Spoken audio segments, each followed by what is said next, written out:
We are going to start government company. आज हम लोग गवर्नमेंट कंपनी के बारे में पढ़ेंगे। तो हम लोग जान लेते हैं गवर्नमेंट कंपनी क्या होती है।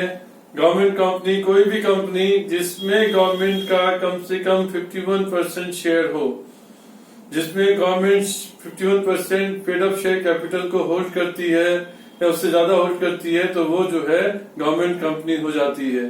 Criteria only 51% share, minimum 51% share होना चाहिए। उसके बाद जो है ज्यादा भी हो सकता है।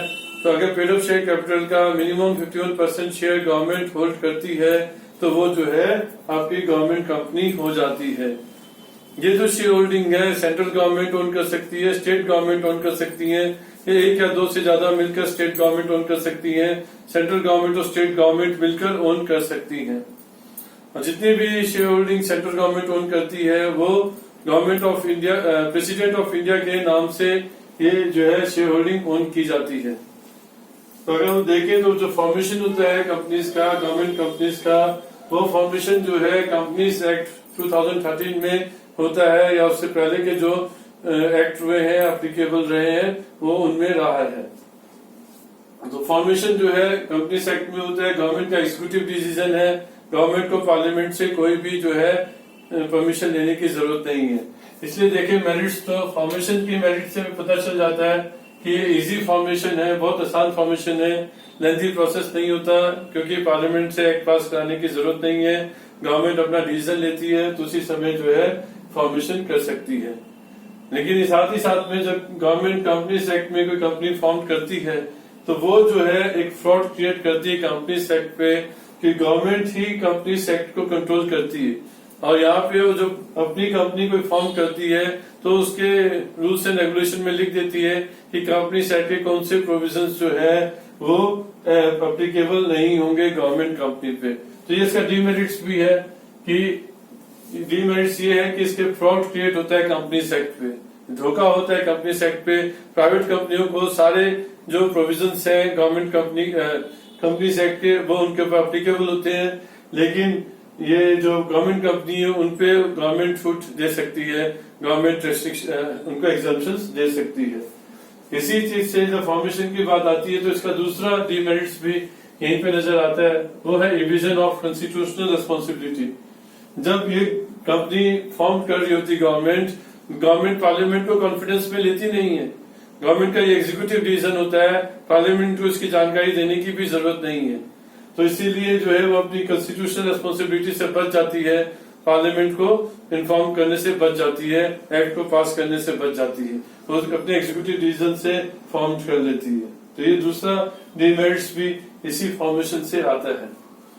अब दूसरी बात करें ऑनरशिप, तो ऑनरशिप जो है गवर्नमेंट का 51% शेयर होल्डिंग होता है minimum government 51% share holding own करती है और ये शेयर होल्डिंग जो है प्रेसिडेंट ऑफ इंडिया के नाम से होल्ड करती है।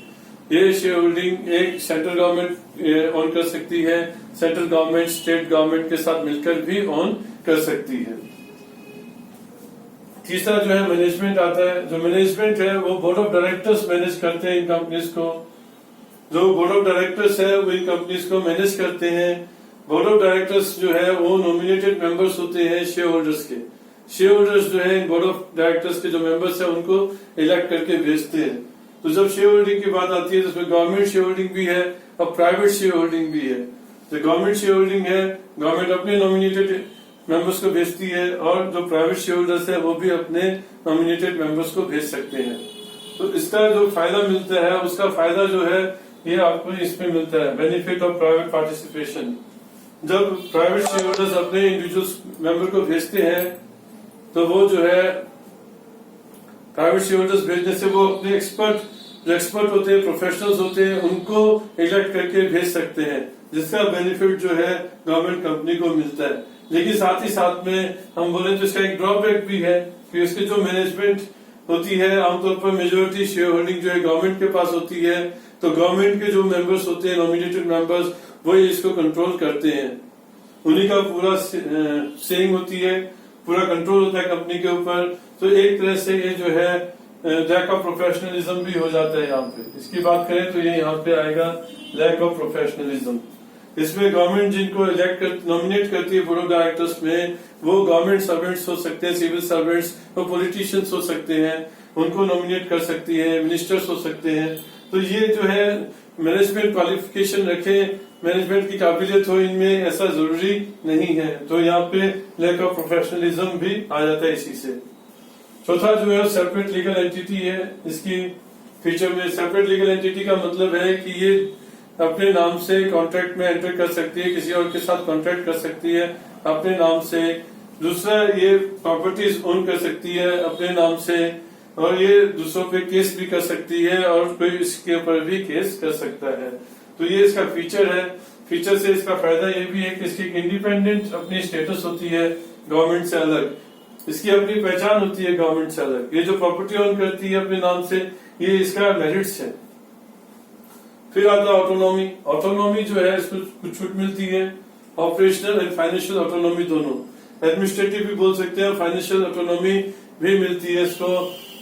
फाइनेंशियल ऑटोनॉमी मिलने से इसको जो है इजी फाइनेंसिंग का ऑप्शन है। ये कैपिटल मार्केट से पैसा रेज कर सकती है, इसको गवर्नमेंट के ऊपर डिपेंड नहीं करना पड़ता फंडिंग के लिए। जब इंडियन ऑयल कॉर्पोरेशन कोई प्रोजेक्ट लगाती है, रिफाइनिंग कॉम्प्लेक्स सेटअप करती है, तो वो कैपिटल मार्केट से फंडिंग लेती है। वो अपने डिबेंचर्स, अपनी सिक्योरिटीज जो इश्यू करती है मार्केट में, पब्लिक उसको सब्सक्राइब करती है और उसको पैसा मिल जाता है। तो इसकी इजी फाइनेंसिंग है, आसानी से पैसा अवेलेबल इन कंपनीज को हो जाता है। दूसरा, ऑपरेशनल ऑटोनॉमी होने से इनको भी फायदा है कि इनके जो डे टू डे मैनेजमेंट होता है, जो वर्किंग होती है, उसमें गवर्नमेंट का इंटरफेरेंस नहीं होता है। और साथ में देखें तो इनका कोई डिसीजन भी इसमें से ले सकते हैं, जल्दी डिसीजन ले पाती है ये कंपनियां, क्योंकि इनके ऊपर अननेसेसरी फॉर्मेलिटीज को फॉलो करने की जरूरत नहीं है। रेट टेपिज्म इनमें होता नहीं, इनको अपने ही रूल्स एंड रेगुलेशंस फॉलो करने पड़ते हैं। और जब जरूरत पड़ती है तो ये अपने रूल्स एंड रेगुलेशंस को चेंज कर सकते हैं जरूरत के हिसाब से। तो ये फ्लेक्सिबिलिटी भी इनमें रहती है, ये फ्लेक्सिबिलिटी भी इसी में आ जाती है कि जरूरत पड़ने पे रूल्स एंड रेगुलेशंस को ये अपने चेंज कर सकते हैं। देखिए, हम बात करें डिमेरिट्स की, इसी के हिसाब से ये जो ऑटोनॉमी मिलती है, ये इनको झूठी ऑटोनॉमी है, फॉल्स ऑटोनॉमी है। केवल पेपर पे ही ऑटोनॉमी मिलती है, क्योंकि इनकी वर्किंग पे गवर्नमेंट का इंटरफेरेंस रहता है, डायरेक्टली नहीं तो इनडायरेक्टली रहता है। ये government members, board of directors के मेंबर्स हैं, उनको इलेक्ट करके भेजती है, तो उसका जो कंट्रोल है गवर्नमेंट के हाथ में ही रहता है। रिसेंट एग्जाम्पल देख सकते हैं, जब पेट्रोलियम प्रोडक्ट्स के प्राइसेस बढ़ रहे थे तो गवर्नमेंट ने फोर्स कर दिया कंपनीज को, रिफाइनिंग कंपनीज को, कि वो अपने प्रोडक्ट के प्राइसेस इंक्रीज नहीं करेंगे। तो इसीलिए जो है उस पर कंट्रोल जो है गवर्नमेंट का ही रहता है, डायरेक्टली ही सही। तो लेकिन इसको इसलिए हम बोलेंगे फॉल्स ऑटोनॉमी। फिर इसको जो छूट मिलती है, एग्जाम्पशंस मिलती है, जो ऑडिट एंड अकाउंटिंग प्रोसीजर्स होते हैं, गवर्नमेंट के जो नॉन कॉर्पोरेट डिपार्टमेंट्स होते हैं, वहां पे बहुत strict audit and accounting procedures follow करने पड़ते हैं। गवर्नमेंट कंपनीज को उससे छूट मिल जाती है, क्योंकि ये गवर्नमेंट के डायरेक्ट सुपरविजन में नहीं आती है। फिर नेक्स्ट है स्टाफिंग। स्टाफिंग का मतलब है कि इनकी जो है एम्प्लॉयज जो होते हैं वो गवर्नमेंट सर्वेंट्स नहीं होते हैं, सिविल सर्वेंट्स नहीं होते हैं। ये इन पे एम्प्लॉयज पे जो सर्विस कंडीशंस है वो इनके अपने ही होते हैं, इनके अपनी कंपनीज के जो रूल्स एंड रेगुलेशंस है उसके हिसाब से ही वो सर्विस कंडीशंस एप्लीकेबल होते हैं। फिर नेक्स्ट है, ये कम्पीट करते हैं प्राइवेट सेक्टर एंटरप्राइज के साथ, जिसकी वजह से जो अनहेल्दी प्रैक्टिसेस है उसको ये कर्व कर लेते हैं। अनहेल्दी प्रैक्टिसेस मतलब अगर इस सेक्टर में केवल प्राइवेट कंपनीज, प्राइवेट एंटरप्राइजेस को ही काम करने दिया जाए तो वो बहुत ज्यादा प्राइसेस चार्ज कर सकते हैं अपने प्रोडक्ट्स का। गवर्नमेंट कंपनीज होने की वजह से प्राइस पे कंट्रोल रहता है, क्योंकि गवर्नमेंट कंपनीज भी जो है सिग्निफिकेंट मार्केट शेयर पे कंट्रोल करती हैं, तो वो अपने प्रोडक्ट्स का प्राइस बहुत हाई नहीं रखते हैं, रीजनेबल रखते हैं, जिसकी वजह से मार्केट में प्रोडक्ट का प्राइस कंट्रोल रहता है और जो प्राइवेट एंटरप्राइजेस है वो अनहेल्दी प्रैक्टिसेस नहीं कर पाते हैं। अकाउंटेबिलिटी रहती है इनकी पार्लियामेंट्स में, इनडायरेक्ट है, क्योंकि इनके जो ऑपरेशंस होते हैं उसकी जानकारी जो है पार्लियामेंट को देनी पड़ती है, गवर्नमेंट देती है साल के एंड में इनके ऑपरेशंस की क्या पोजीशन रही है, क्या उसकी रिपोर्ट रही है। ये मेरिट्स तो हमने सारे कर लिए, इसी के बेसिस पे सारे मेरिट्स आते हैं, जो फीचर्स है उसी से मेरिट्स कर सकते हैं और उसी से डीमेरिट्स भी निकलता है।